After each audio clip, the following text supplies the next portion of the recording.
अमेरिकी राष्ट्रपति ट्रंप के द्वारा एक ऑर्डर साइन किया गया है, वह ऑर्डर लागू हो जाएगा 1 अक्टूबर से।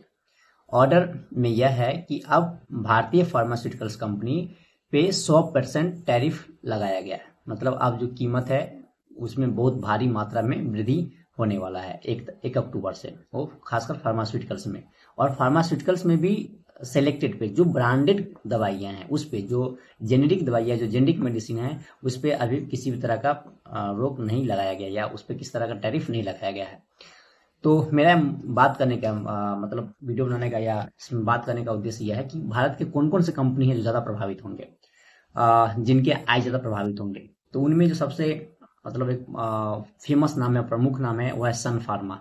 सन फार्मा अपने जितना भी उसका इनकम है उसका 35% सिर्फ और सिर्फ अमेरिकन बाजार से कमाता है। तो इनका 35% जो है नुकसान होगा, 35% एक्सपोर्ट का नुकसान झेलना पड़ेगा। डॉक्टर रेड्डी फार्मा, इनका जो इनकम है 40 से 45% अमेरिकन मार्केट से आता है, इसका नुकसान होगा उन्हें, है ना। उसके बाद सिप्ला है जिसका 30% है, ल्यूपिन है 40%, अरविंदो फार्मा है, इनका लगभग 50% है, नाटको फार्मा है 70% है, जो सबसे ज्यादा प्रभावित होने वाला है नाटको फार्मा।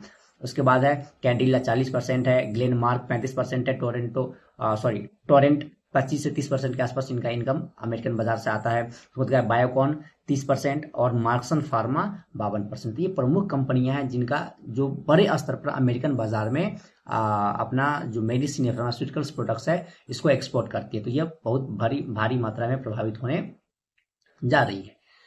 अगर हम बात करें कि क्या सिर्फ और सिर्फ इससे भारतीय कंपनी को नुकसान होगा या भारतीय एक्सपोर्ट्स को नुकसान होगा, तो इसमें कोई शक वाला बात नहीं है कि भारतीय जो कंपनियां हैं, जो भारतीय जो एक्सपोर्टर्स है, उन्हें दिक्कतों का सामना करना पड़ेगा, इसमें कोई शक वाली बात नहीं है। लेकिन यहाँ यह भी सच है कि जो भारतीय कंपनियां हैं या जेनेरिक मेडिसिन बनाती है, ना कि ब्रांडेड मेडिसिन बनाती है। ब्रांडेड मेडिसिन क्या है, जेनेरिक मेडिसिन क्या है कि कुछ एक नियम बना हुआ है कि 17 साल के बाद जो भी कंपनी कुछ दवाई रिसर्च करके जो दवा बनाती है उसको 17 साल तक, 17 से 20 साल के आसपास उनके पास अधिकार होता है कि वह दवा का मैन्युफैक्चरिंग वही करेगा। लेकिन 20 साल के बाद मानवता को ध्यान में रखते हुए, ह्यूमन जो है वैल्यू उसको ध्यान में रखते हुए उस सभी के लिए उपलब्ध करा दिया जाता है। तो भारत उसके बड़े निर्माता जिसको जेनेरिक कहा जाता है।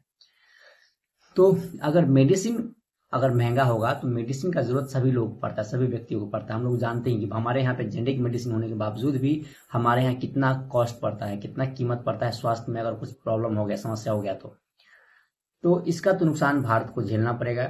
और भारतीय जो फार्मास्यूटिकल्स है चूंकि थोड़ा सस्ता मिलता है, यूरोपियन जो बाजार है उसके तुलना में सस्ता मिलता है, तो वहां से चूंकि अब भारतीय जो मेडिसिन है वो बाहर अमेरिकन बाजार से धीरे धीरे बाहर हो जाएगा, जिसका सीधा प्रभाव पड़ेगा अमेरिकन जो जनता, अमेरिकन जो नागरिक है उन्हें भी ज्यादा पैसे खर्च करने पड़ेंगे। ऐसा नहीं कि सिर्फ भारतीय को नुकसान होगा, भारत को नुकसान तो होना ही है, लेकिन नुकसान अमेरिकन को भी होने जा रहा है।